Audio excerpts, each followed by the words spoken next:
Sa pagpapatuloy ng paglilitis sa loob ng bahay, Ella, pumunta ka na sa witness stand. Ano ang pinakamalaking outside world mo? Sa tingin ko, ang isa sa pinaking nagawa ko pong kasalanan ay ang una po is yung nawalan po ako ng respeto sa mga nakakatanda, lalo na po sa aking mga magulang. Sumasagot po ako sa kanila ang gustong ipagawa sa akin. Nauuwi po kami sa sagutan po. Pinagbabayaran ko po siya dahil po minsan po nasasagot po ako ng mga kapatid ko. Parang feeling ko po nawawalan sila ng respeto. Kaya po naisip ko talaga na pagsisihan po yung mga nagawa ko sa mga magulang ko po na sana nirespeto ko po sila. Ngayon ay pumunta tayo sa mga violations mo sa loob ng bahay ni Kuya. Ella, meron kang 5 counts of violations. How do you plead? Ella. I am guilty, Your Honor. sunod na sumalang si Kobe. Kobe, ano ang pinakamalaking outside world violation o kasalanan mo? I think the biggest violation that I did in the outside world, disrespecting my mom, lying to her. I did this multiple times. I would go out to friends' houses, sneak out in the middle of the night. Even sometimes just during the day I'd sneak out without asking permission. It was really disrespectful of me to do that to my mom. So how do you plan to pay for your mistakes? I'm never gonna do that again. I'm gonna tell her straight up. If she says no, then can't go out then. Yeah.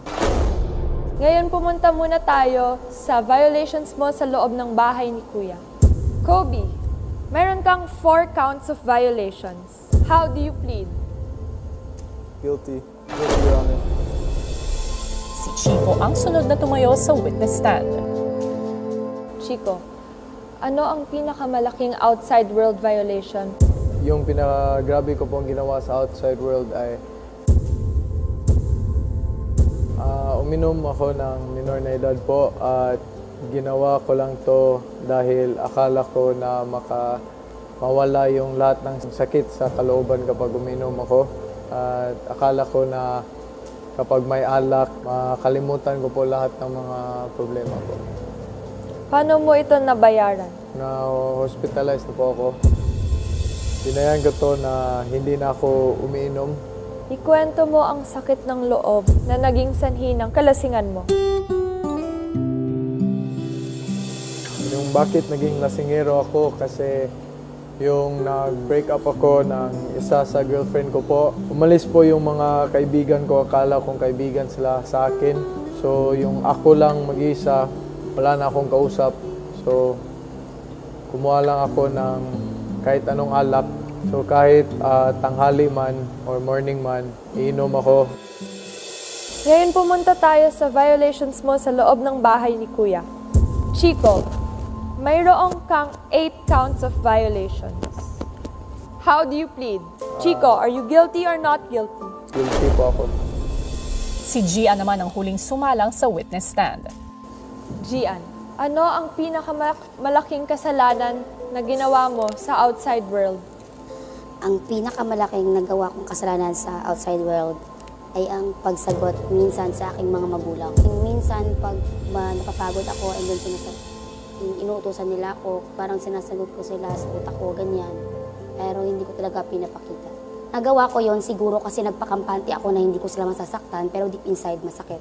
Kasi nga, pag once na yung anak mo na yung mismo sumagot sa'yo, syempre mafe-feel mo yung sakit. Magulang mo yun, tapos parang sinasagot mo, maiisip mo na lang na napakabait ng magulang mo kahit sinasagot na minsan, wala pa rin. Ngayon naman ay pumunta tayo sa mga violations na iyong ginawa sa loob ng bahay. Mayroon kang 10 counts of violations. How do you plead? Guilty or not guilty? Sige, tatanggapin ko na lang. Nadinig na ni Judge Amanda ang inyong mga kaso at violations. Sa puntong ito, magkakaroon ng recess. Judge Amanda, maaari mo nang i-declare. Idinedeklara ko ang recess. Abangan bukas. Down pa papirad, down Gian. There, right Yan, there. yan. Right there. Stop. Okay, Stop. tingala It's Quincy. not too steep, ha? Oh, tingala. Ano tingnan? Yes! Naniniwala ako na kayong ay guilty. All decisions are final. This court is adjourned. At sino-sino kaya ang mga magiging nominado ngayong linggo? Abangan ang lahat ng yan dito lang sa Pinoy Big Brother Connect.